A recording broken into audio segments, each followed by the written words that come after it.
I come to the garden alone while the dew is still on the roses. And the voice I hear falling on my ears, the Son of God discloses. And he walks with me and he talks with me and he tells me I am his own. And the joy we share as we tarry there, none other has ever known. Well, I guess I will show the bad first.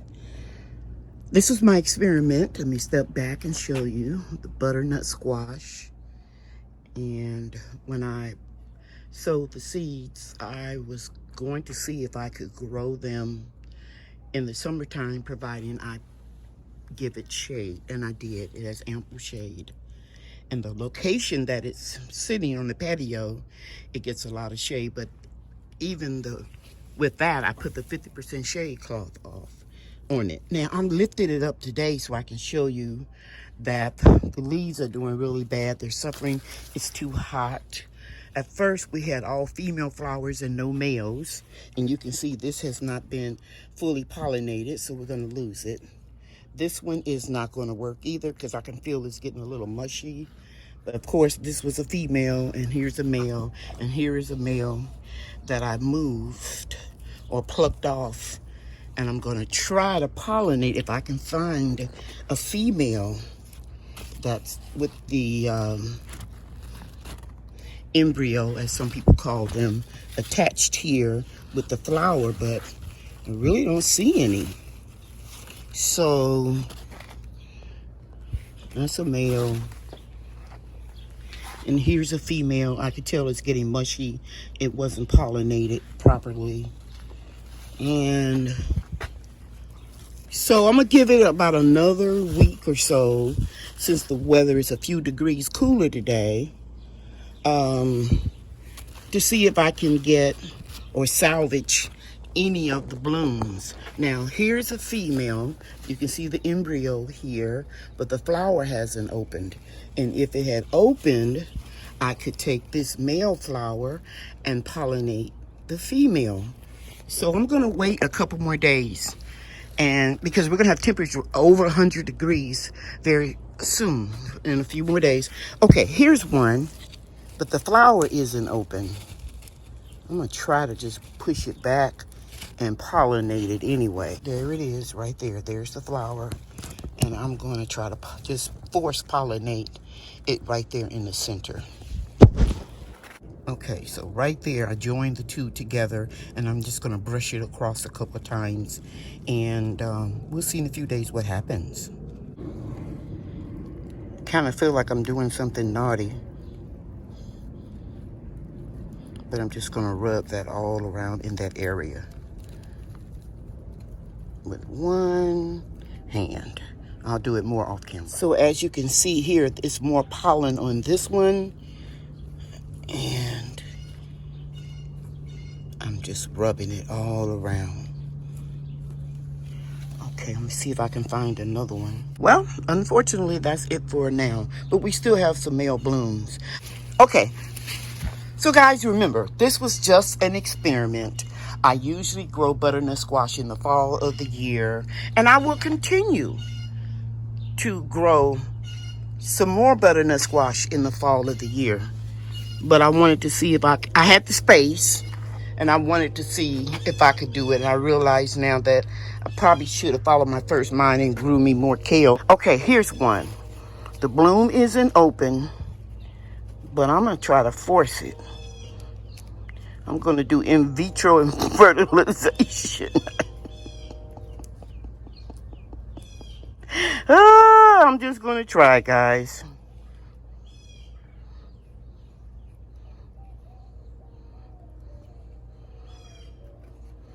because we know that this is a male that I'm holding, and you can look by the embryo there, that's a female. So I'm going to come back in a couple of days, or maybe tomorrow, and I'm going to pollinate this one again, as well as this one. And we'll see what happens. Okay. A few days ago, I showed you all I think it was a single bee that was pollinating my flowers on this Minnesota midget cantaloupe vine, and then the Minnesota midget watermelon. Well, it's Saturday, and I'm happy to report to you that I've got baby cantaloupes. There's 1, 2. I'm not going to count them because I don't want to count my chickens before they hatch. So let me just share with you. There's another one there. And it's a little bitty one right there. And one right there.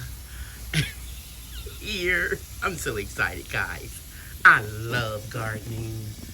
And I saw a bigger one. Here it is. Right there. Isn't that nice? And there's probably some more on the other side, because there's one right there. And every one that you see is has been pollinated. Doesn't mean it's going to make it. Okay? But I'm happy. Now, I don't see any melons on the sugar baby vines yet, but I'm not giving up. And hopefully we will see some soon. Okay? There's another cantaloupe right there where my finger is. And I don't know if I showed you this one. I don't think I did. It's real tiny. But the water that you hear running in the background is me slowly watering my prayer garden. And after I do that, I'm going to be finished watering for the day. The temperature is going to be a little bit cooler. I think the high is going to only be 94. Only 94, get it? And the heat index will be about 100. But that is a reprieve for us. At least I won't feel like I'm smothering every time I walk outside. Okay? So I'm going to be bringing you updates. That's a pretty melon. This is the beautiful one. And I'm going to be showing you how I'm going to make slings and tie them on to the frame to help support the melons. And I pray that they continue to grow even in the heat. I put them in my side garden where there's a brick wall. Let me show you. There's a brick wall here which holds heat, but it does offer some shade. And then, of course, the privacy fence over there and over there will offer more shade. So they're in the shade well, let me put it this way. They get over 6 hours, sometimes 8 hours of direct sun. So it's enough to sustain these plants. Okay, guys, I want to show you something. Look at the shape of the Minnesota midget cantaloupe. Now, look at the shape of the sugar baby watermelons. I was weaving the vines in and out on this side, and I noticed the melon, but I wanted to make sure that it was a watermelon. There it is, right there. I'll put my finger behind it.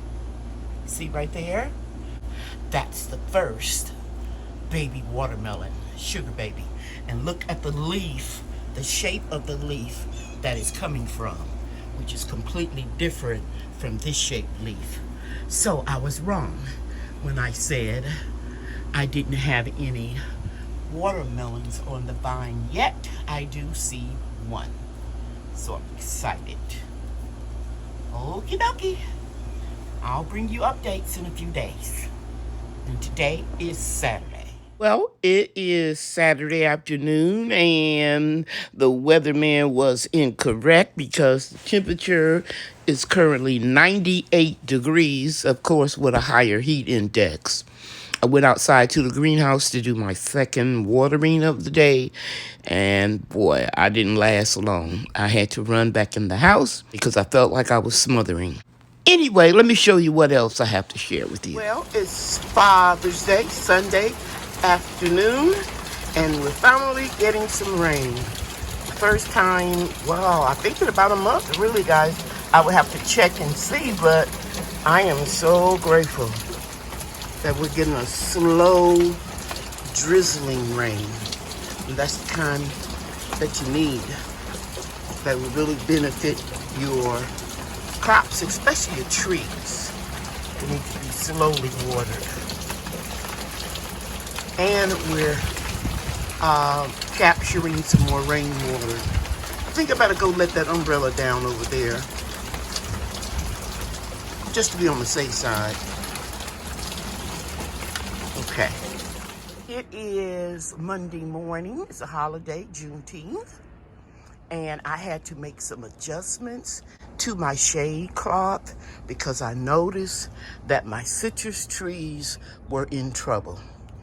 So now is the time to act. You don't wait until everything burns up and then say, oh my God, I should have done something. You take care of it when you start noticing damage. And I noticed yellowing of the leaves, even though they were getting a little water practically every day. And then some dying leaves indicating that they were being sunburned. So I went into my little bags of tricks in my grow room and I brought out another shade cloth and I extended it all the way across. And let me go up under the shade so I can show it. I'm under the shade cloth now, 50% shade, and I have some stakes in the trees which they are resting on, and a T-post over here.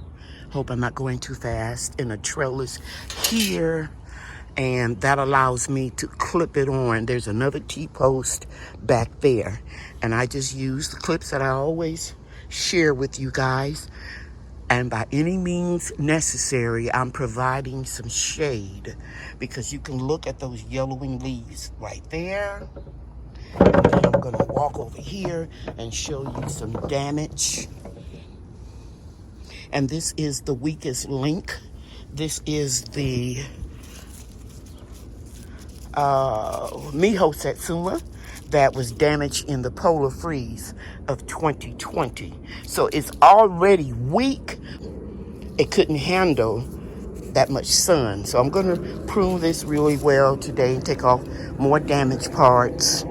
And I'm going to do my best to get this tree to come back. But if I can't, then, you know, it is what it is. But I do know the new one that I bought is an Arctic freeze, and it can take Arctic frost, and it could take even a lower or a colder temperature and than the Miho.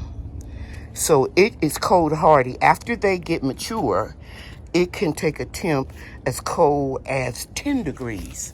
And you can see it's putting on fruit. This is just, March was the first year anniversary of these new citrus trees. All of these are new except for this one. This is the only old one. Back here is a Lisbon lemon, and over here is a grapefruit. It's in a little trouble. It was getting the most sun, and so it has some sun damage, but that's okay. It has a couple pieces of fruit on it. Next year it'll have more. And then the improved Maya lemon. This is the one that had the iron deficiency that cleared up, but it's got a nice amount of fruit, and I'm thankful. So I'm under the shade cloth, and it is cooler, guys. Take my word for it. You can get a thermometer and check. I don't have to. I have some remote thermometers I can move at any time, but I know for a fact it's at least 10 degrees Fahrenheit cooler under the shade cloth. And I think it's so cool how I erected this shade cloth where I can walk straight on through, and you see the part of the tomato plant that didn't have any shade previously that is dying because it's just too doggone hot. Well, now it has some shade over it. So who knows, maybe these tomatoes will keep growing and we'll be able to harvest some. And I'm going to share this with you. I don't know what your faith is or your religious beliefs, but I'm not ashamed to say I'm a Christian. And I know everything happens for a reason. And I told you guys that where I have one garden bed, I used to have two. Another one right here where I have my citrus trees, my citrus orchard. Well, I downsized because I have a lot of tomatoes still left over from the previous 2 years. So this is not going to be my best year with tomatoes, but it's okay because I'm getting ready to get into my religious beliefs. I believe God sits high, looks low. He knows everything that's going to happen before we do. So I'm not going to have all of those tomatoes that I normally give away this year. But I have a lot more stored. That's why we have to be prepped and prepared for anything.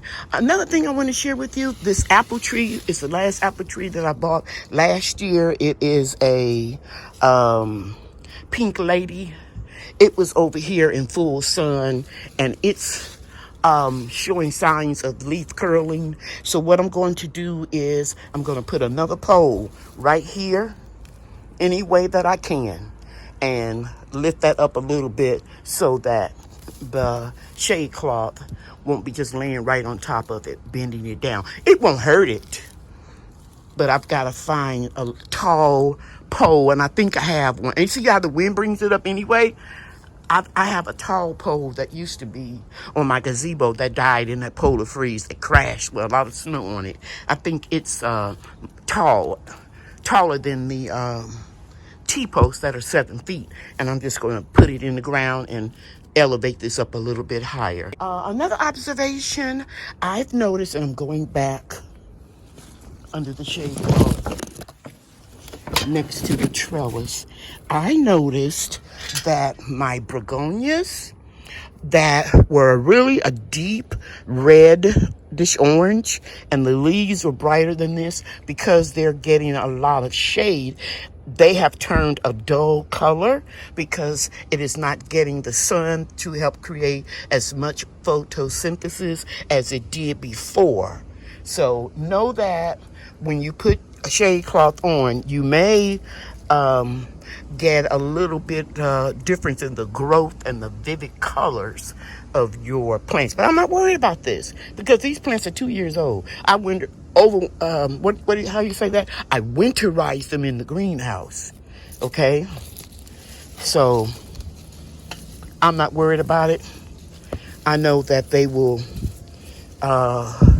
start getting that beautiful, vivid color again in the fall of the year. The morning glories are just about drying up, but never fear. If you look right here closely, well, I guess it's not on this plant. It's on this plant where they have reseeded, and you have, let me see if I can move that so you can see it coming out of the ground. You can see that seed pod right there. I'm gonna get that pod. Oh, it's already open. And I'm gonna sprinkle some of the same seeds that I sent you guys. For example, here's one here. And let me show you the seeds in there. And I'm just gonna put them in the soil. And the soil is still moist because we got a nice amount of rain. I couldn't do nothing but say, thank you, Jesus, because we needed it. We hadn't had any rain in about a month. So I'm gonna take these and I'm just going to sprinkle them in here and let them come in contact with the moist soil, and we'll have more morning glories. And I will let my grandbabies come in here and prune everything off. I'll take the basket down and give them one apiece, one to Brian and one to Bria. They love that. And then they would clean the plant up, and that will signal to the plant that it can still thrive and put on more leaves, because there are a lot of leaves, new ones up there, guys, and they're going to be putting on flowers as soon as it cools down a little bit. Okay, just wanted to share that with you. I hope you enjoyed this video. I have a couple other projects that I'm going to be doing. For example, let me share with you over here. These are the pigeon peas that I got from Dan's Permaculture Food Forest. I'm going to be taking 2 plants and putting them in small containers and then putting them in the greenhouse, because they have the ability to grow as big as a tree. Okay? And I'll be sharing that with you when I do it in my next video.